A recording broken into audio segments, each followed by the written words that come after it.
Week days అంతా వర్క్తో అయిపోయేది. ఈవినింగ్ అయితే ఇక 5కి నాకు క్లోజ్ వర్క్. సో 5కి క్లోజ్ చేసి ఇక టైం స్పెండ్ చేసేదాన్ని చాలాసేపు దక్షతో.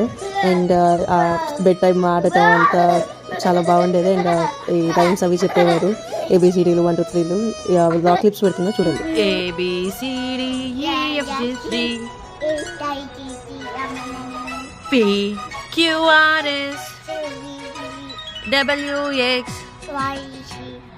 Now I know my ABC.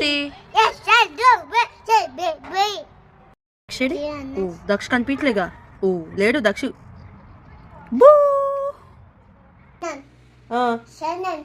Spider man అట్లా కొట్టాలా? స్పైడర్ మ్యాన్ని బూచిని అట్లా కొట్టాలా? స్పైడర్ మ్యాన్ అట్లా కొడతాడా?